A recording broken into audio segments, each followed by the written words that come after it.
कमरा नंबर 204 बाहर से बंद था।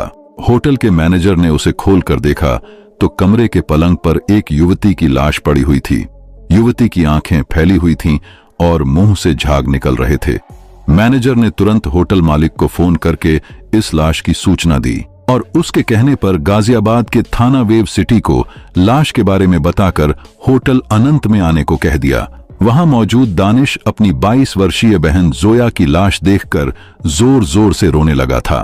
थोड़ी देर में होटल अनंत में थाना वेव सिटी के एसएचओ अंकित चौहान और एसीपी सलोनी अग्रवाल पहुंच गईं। अंकित चौहान ने थाने से चलते समय एसीपी को लाश की सूचना दे दी थी। एसीपी सलोनी अग्रवाल और एसएचओ ने लाश का निरीक्षण किया। दोनों इस नतीजे पर पहुंचे कि युवती को जहर दिया गया है तथा उसका मुंह दबाकर उसे मारा गया है। गोरी, छरहरी, लंबी कद काठी वाली जोया उर्फ शहजादी बेशक किसी राजा की राजकुमारी नहीं थी, लेकिन रहन सहन और अपनी खूबसूरत छवि की वजह से वह किसी राजकुमारी से कम नहीं लगती थी। शहजादी को घर और बाहर के लोग जोया नाम से भी पुकारते थे, इसलिए शहजादी भी अपना नाम जोया ही सबको बताती थी। इस शहजादी को पाने की ललक हर युवा दिल में थी, लेकिन शहजादी के दिल में कोई और बसा हुआ था। शहजादी जिसे दिलोजान से प्यार करती थी उसका नाम अजरुद्दीन उर्फ अजरू था। अजरुद्दीन शादीशुदा और 5 बच्चों का बाप था। उसकी पत्नी जीनत बेगम थी जो बेहद खूबसूरत थी। करीब 4 साल पहले अलीगढ़ की एक ज्वेलरी शॉप में वह अपनी पत्नी जीनत के लिए सोने की अंगूठी खरीद रहा था। वहीं पर उसने पहली बार जोया को देखा था। उसकी खूबसूरती देखकर वह ठगा सा रह गया था और वह एकटक जोया को ही देखने लगा। कोई उसे देखकर अपने होश भी खो सकता है, यह जानकर जोया अचंभित रह गई। वह खुद को संभाल कर अजरुद्दीन के पास आकर बैठ गई और मुस्कुराते हुए बोली, होश में आइए जनाब, मैं इंसानी बुत हूँ, कोई आसमान से उतरी हुई अप्सरा नहीं हूँ जो आप मुझे देखे ही जा रहे हैं। तुम अप्सराओं से भी बढ़कर हो। अजरू के मुंह से बरबस ही निकल गया। वह अपनी पूर्व स्थिति में लौट आया था। जोया मुस्कुराकर बोली, मेरे हुस्न की तारीफ के लिए शुक्रिया। क्या मैं आपका नाम जान सकती हूँ? मेरा नाम अजरुद्दीन है। प्यार से लोग मुझे अजरू कहते हैं। गाजियाबाद से थोड़ी दूरी पर कल्लूगढ़ी गांव है, वहीं रहता हूँ। जोया ने हंसकर कहा, मैं धोलाना हापुड़ की बसरा कॉलोनी में रहती हूँ। एक प्रकार से हम और आप पड़ोसी हुए। धोलाना मेरा आना जाना रहता है। यहाँ क्या खरीदने आई हैं आप? अजरू ने जोया से पूछा। मेरी हाथ की अंगुली सूनी है, एक रिंग थी, वह पता नहीं नहाते वक्त कहाँ निकलकर गटर में चली गई। बदनसीब रही वह रिंग। अजरू ने दर्शन बघारा। इस खूबसूरत अंगुली का साथ पाने को तो अंगूठियां तरसती होंगी। अजरू जौहरी की तरफ घूमा। वह किसी अन्य कस्टमर को अटेंड कर रहा था। अजरुद्दीन ने जोया की तरफ इशारा करके कहा, सेठ जी, आप इनके लिए बेहतरीन अंगूठी दिखाइए। उसने बेझिझक जोया की कलाई पकड़कर जौहरी के सामने कर दी। जोया उसकी जिंदा दिली पर अवाक रह गई। वह कुछ कहती उससे पहले ही जौहरी ने खूबसूरत अंगूठियों का बॉक्स उसके सामने रखकर कहा, आप पसंद कर लीजिए, एक से बढ़कर एक डिजाइन है। जोया ने नगीने की अंगूठी पसंद की और जौहरी से पूछा, कितनी कीमत है इस अंगूठी की? 15,000 की है। जौहरी ने अंगूठी का वजन करने के लिए कहा तो जोया अपना पर्स खोलने लगी। आप रहने दीजिए, इसकी कीमत मैं अदा कर रहा हूँ।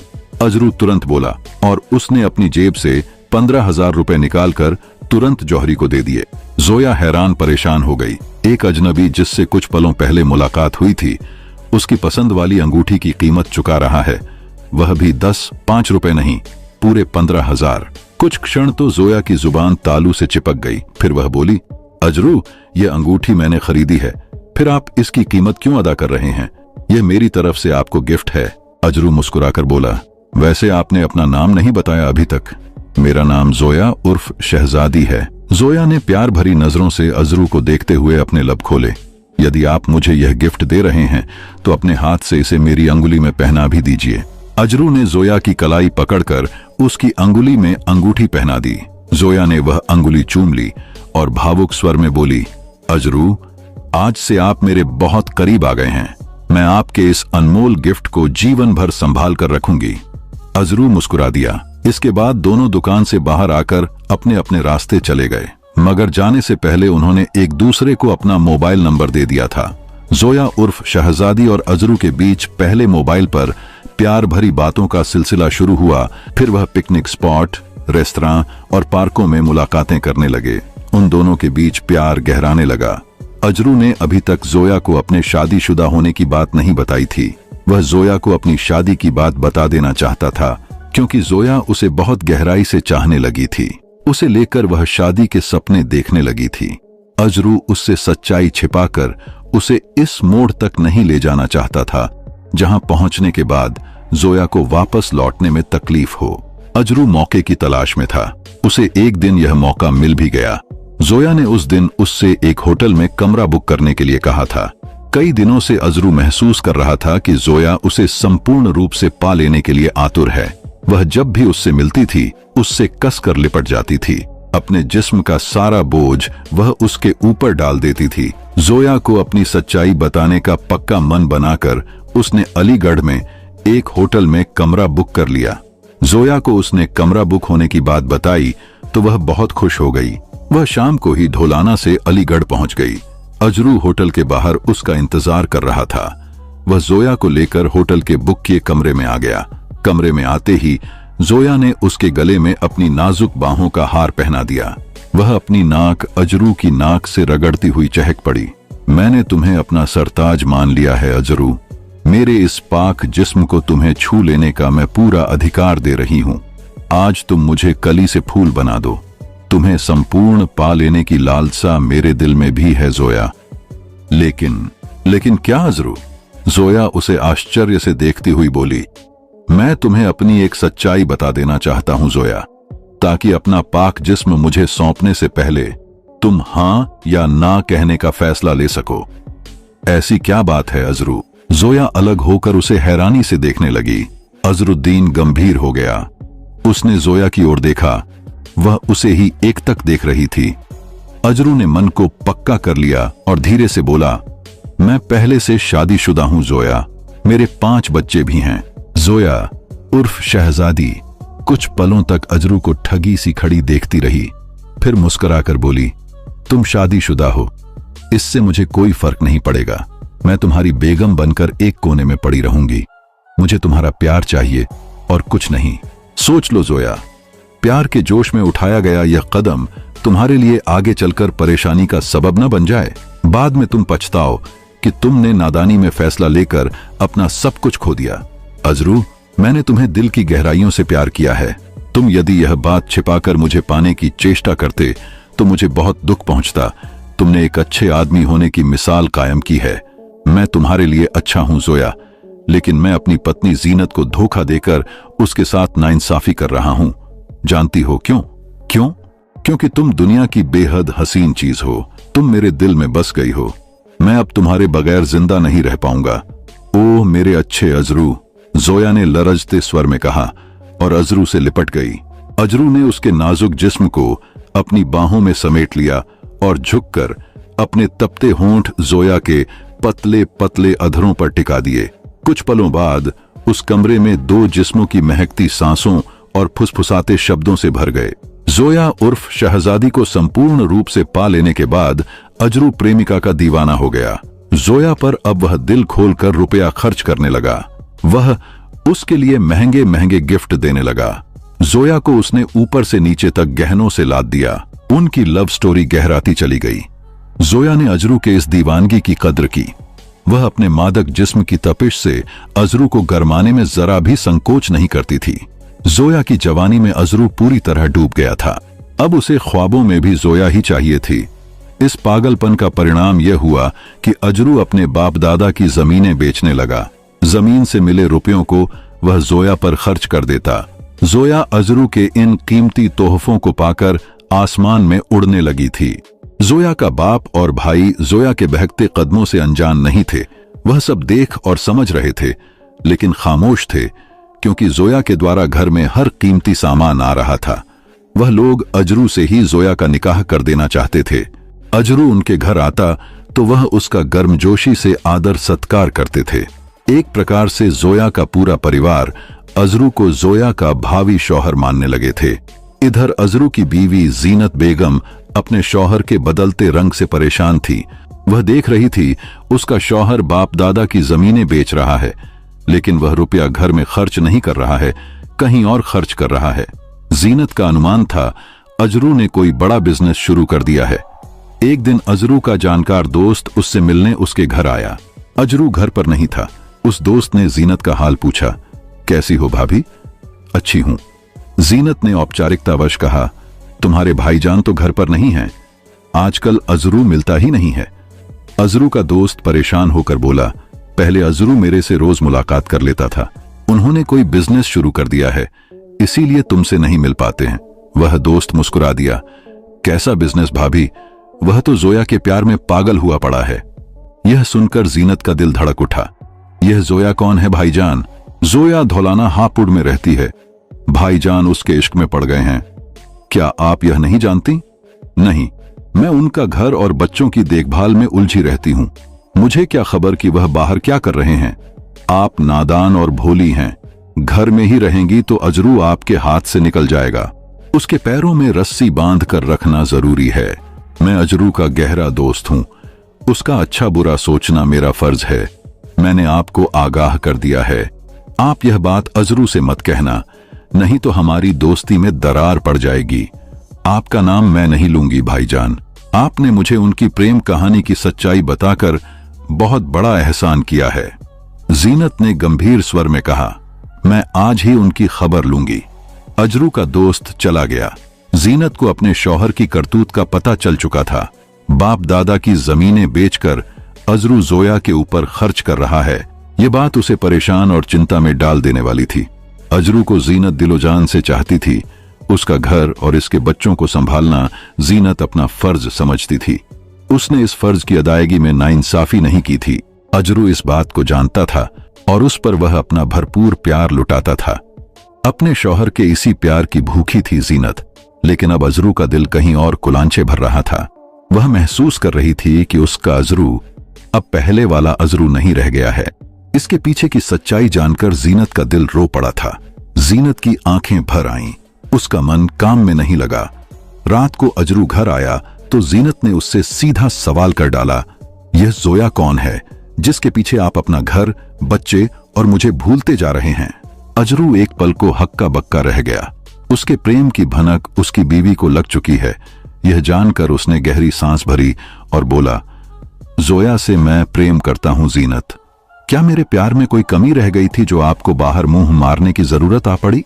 तुम्हें मैंने भरपूर प्यार किया है। अब मेरा दिल दूसरी जगह सुकून तलाश रहा है, तो तुम्हें क्या आपत्ति है? आपत्ति है, जीनत तड़प कर बोली। आप मेरे हैं, आपका प्यार मेरे लिए है।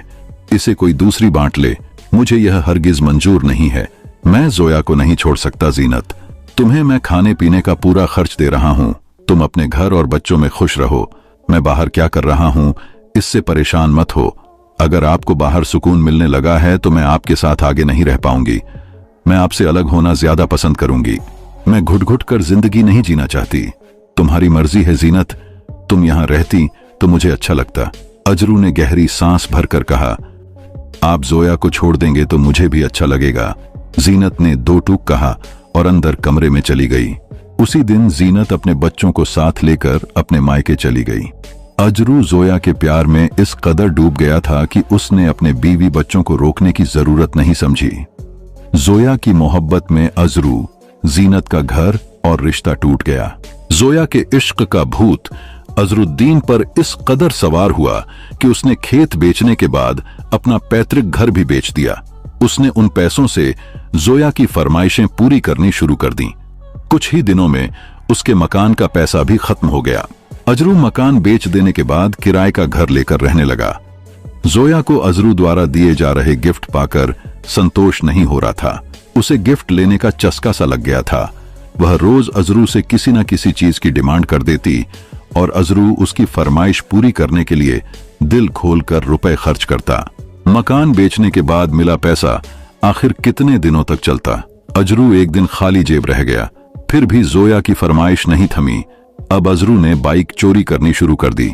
वह सड़क पर पार्क की गई बाइकें चोरी करता और औने पौने दामों में बेच देता। एक दिन बाइक चुराते हुए वह पकड़ा गया। उसे पुलिस थाने ले आई और जेल में बंद कर दिया। जोया उर्फ शहजादी को पता लगा कि चोरी के आरोप में गाजियाबाद पुलिस ने अजरू को जेल पहुंचा दिया है, तो वह अजरू से मिलने जेल पहुंच गई। अजरू से मिलकर वह खूब रोई। अजरू ने उसके आंसू पोंछते हुए भावुक स्वर में कहा, मैं जल्दी जेल से बाहर आ जाऊंगा जोया। जेल से निकलने के बाद मैं कहीं काम तलाश कर लूंगा और तुमसे निकाह कर लूंगा। जीनत नाम का कांटा हमारे बीच से निकल गया है। हम दोनों प्यार की नई दुनिया बसा लेंगे। हाँ अजरू, हमारा मिलन होगा, हमारा प्यारा सा घर भी होगा और उस घर के आंगन में प्यारे प्यारे बच्चे भी होंगे। बस तुम जल्दी से अपनी सजा काट कर जेल से बाहर आ जाओ। मैं जल्द आऊंगा जोया। प्यार से अजरू ने जोया का हाथ पकड़कर दबाते हुए कहा, तुम मेरा इंतजार करना। आंखों में आए आंसू पोंछते हुए जोया उठकर खड़ी हो गई और थके कदमों से चलती हुई जेल के बाहर आ गई। 22 अक्टूबर 2023 को सुबह का उजाला फैला भी नहीं था कि जोया के भाई दानिश के मोबाइल फोन की घंटी बजने लगी। दानिश की आंखें खुल गईं। उसने कंबल में से हाथ बाहर निकालकर टेबल पर रखा और मोबाइल फोन उठाया। स्क्रीन पर अजरू का नाम चमक रहा था। इतनी सुबह अजरुद्दीन को मुझसे क्या काम पड़ गया? हैरत में डूबे दानिश ने बड़बड़ाते हुए कॉल रिसीव की। दानिश बोल रहा हूं। कैसे फोन किया? दानिश, तुम्हारी बहन जोया की लाश रोहन एनक्लेव गाजियाबाद के होटल अनंत में कमरा नंबर 204 में पड़ी है। दूसरी ओर से अजरू ने गंभीर स्वर में कहा और कॉल डिस्कनेक्ट कर दिया। दानिश हेलो हेलो करता रह गया। अजरू ने अपना मोबाइल स्विच ऑफ कर दिया था। दानिश जल्दी से बिस्तर से उतरा और अपने पिता को बताए बगैर वह अपनी बाइक से गाजियाबाद के लिए निकल गया। वह जब होटल अनंत पहुंचा तो धूप पूरी तरह निकल चुकी थी। दानिश दौड़ता हुआ होटल के रिसेप्शन पर आया। वहां ड्यूटी पर मैनेजर मौजूद था। तुम्हारे होटल के कमरा नंबर 204 में मेरी बहन जोया की लाश है, दानिश घबराए स्वर में बोला। मैनेजर बौखला गया। आपको किसने कहा कि हमारे होटल में लाश है? आप पहले देखिए, दानिश ऊंची आवाज में बोला। मैनेजर अपनी जगह से हिला। वह कमरा नंबर 204 की तरफ दौड़ा। उसके पीछे दानिश भी था। कमरा खोलकर देखा तो उसमें वास्तव में बेड पर जोया की लाश पड़ी थी। इसकी सूचना तुरंत थाना वेव सिटी में फोन करके दे दी। सूचना मिलने पर थाना वेव सिटी के एसएचओ अंकित चौहान और एसीपी सलोनी भी मौके पर पहुंच गईं। मौके का निरीक्षण करने के बाद पुलिस ने होटल मैनेजर से पूछताछ की तो उसने बताया कि यह युवती, जिसका नाम जोया है, अपने शौहर अजरुद्दीन के साथ परसों रात को होटल में आई थी। कल रात को इसका शौहर अजरुद्दीन खाना लाने की बात कहकर होटल से बाहर गया था। फिर मैंने नहीं देखा कि वह लौटा या नहीं। दानिश के आने के बाद कमरा खोला तो लाश मिली। एसएचओ अंकित चौहान ने दानिश को पास बुलाया। वह अभी भी रो रहा था। उसके कंधे को सहानुभूति से दबाकर इंचार्ज अंकित चौहान ने प्रश्न किया, मिस्टर, आप कैसे जानते थे कि कमरा नंबर 204 में आपकी बहन की लाश पड़ी है? मुझे सुबह खुद अजरुद्दीन ने फोन करके यह बात बताई थी। क्या अजरुद्दीन आपके जीजा लगते हैं? पुलिस ने पूछा। अजरू मेरा जीजा नहीं है। उसका मेरी बहन जोया से प्रेम संबंध था, लेकिन अजरू इन दिनों बाइक चोरी करने के आरोप में जेल में चला गया था। हमें यह बात अच्छी नहीं लगी। अब्बू एक चोर के साथ जोया का निकाह कभी नहीं करते। उन्होंने दिल्ली में जोया के लिए एक लड़का पसंद करके उसके साथ जोया का रिश्ता पक्का कर दिया। 14 नवंबर को उसके साथ जोया की शादी होनी थी। अजरुद्दीन कहाँ रहता है? एसीपी सलोनी अग्रवाल ने पूछा। वह कल्लूगढ़ी गांव गाजियाबाद में ही रहता है, दानिश ने बताया। एसीपी सलोनी अग्रवाल ने पहले जोया की लाश की जांच करने के लिए फोरेंसिक टीम को बुलवाया। कमरे से फोरेंसिक टीम ने सबूत एकत्र किए। इसके बाद जोया की लाश को पोस्टमार्टम के लिए भिजवा दिया। एसीपी सलोनी अग्रवाल ने अजरुद्दीन की गिरफ्तारी के लिए एसएचओ अंकित चौहान को नियुक्त कर दिया। अंकित चौहान ने अपनी पुलिस टीम के साथ कल्लूगढ़ी में अजरुद्दीन को पकड़ने के लिए रेड डाली, लेकिन यह वहां से फरार हो गया था। अंकित चौहान ने अपने खास मुखबिर उसकी टोह में लगा दिए। 20 अक्टूबर 2023 को अजरुद्दीन को उस वक्त गिरफ्तार कर लिया गया जब पुलिस सड़क पर वाहनों की चेकिंग कर रही थी और अजरुद्दीन उसी रास्ते धोलाना की तरफ जा रहा था। पुलिस को देखकर अजरुद्दीन अपने वाहन से कूदकर भागा तो पुलिस ने उसका पीछा किया। उसे पकड़ने के लिए पुलिस को मजबूरन उसके पांव में गोली मारनी पड़ी। वह गिरा तो पुलिस ने उसे दबोच लिया। उसे वेव सिटी थाने लाया गया। थाने में उसने पूछताछ के दौरान लव क्राइम के पीछे की जो कहानी बताई वो कुछ इस प्रकार थी। अजरुद्दीन जोया उर्फ शहजादी को अपनी जान से ज्यादा प्यार करता था। उसकी खातिर उसने अपनी नेक और बहुत चाहने वाली बीवी जीनत और 5 बच्चों तक को छोड़ दिया। जोया की फरमाइशें पूरी करने के लिए उसने अपने बाप दादा की जमीनें भी बेच दी, अपना पैतृक मकान भी बेच डाला। वह जोया को हर तरह से खुश रखता था। जोया की खातिर सब कुछ बेच देने के बाद वह किराए का घर लेकर रहने लगा और जोया की डिमांड पूरी करने के लिए बाइक चोरी करने लगा। उस पर नोएडा और गाजियाबाद थानों में चोरी के कई केस दर्ज हुए और जेल तक जाना पड़ा। जोया वहां उससे मिलने आती थी। जोया के घर वालों ने उसे जेल में बंद देखकर झटपट जोया का रिश्ता दिल्ली में तय कर दिया। उसे यह बात पता चली तो वह तड़प उठा। उसने किसी तरह अपनी जमानत करवा ली और जेल से बाहर आ गया। उसने जोया को फोन करके आखिरी मुलाकात के लिए गाजियाबाद बुलाया। बहुत मिन्नतें करने पर वह शॉपिंग के बहाने से गाजियाबाद आ गई। वह 20 अक्टूबर की शाम थी। अजरुद्दीन ने यहां होटल अनंत में एक कमरा पति पत्नी के रूप में बुक करा लिया था। कमरे में आकर उसने जोया को वह रिश्ता तोड़ देने की मिन्नतें की, लेकिन उसने इनकार करके कहा कि वह एक चोर के साथ निकाह हरगिज नहीं कर सकती, इसलिए वह उसे भूल जाए। जिसके पीछे अजरुद्दीन पूरी तरह बर्बाद हो गया, वह अब उसे चोर कह रही थी। वह दूसरे दिन भी जोया को मनाता रहा। वह नहीं मानी तो उसने उसकी कोल्ड ड्रिंक में जहर मिला दिया। जब वह फ्रेश होने के लिए बाथरूम में गई थी, वह कोल्ड ड्रिंक पीकर बेसुध होकर पलंग पर पसर गई। उसके सोते ही अजरुद्दीन ने तकिया उसके मुंह पर रखकर तब तक दबाया जब तक उसके प्राण नहीं निकल गए। प्रेमिका की हत्या करने के बाद उसने रात को अपने दोस्त जलाल को बाइक लेकर होटल के पीछे बुलाया था। खाना लाने के बहाने अजरुद्दीन होटल से निकला तो जलाल होटल के पीछे खड़ा मिल गया। वह उसकी बाइक पर बैठकर होटल से दूर निकल गया। इसके बाद सुबह उसने जोया के भाई दानिश को जोया की लाश होटल के कमरा नंबर 204 में होने की जानकारी फोन से दे दी थी। अजरुद्दीन द्वारा जोया की हत्या का जुर्म कबूल करने के बाद उसे न्यायिक मजिस्ट्रेट की कोर्ट में पेश किया गया, जहां से उसे 14 दिन की न्यायिक हिरासत में भेज दिया गया। अजरुद्दीन के इस बयान के बाद जलाल को भी पुलिस ने दबोच लिया और जेल भेज दिया।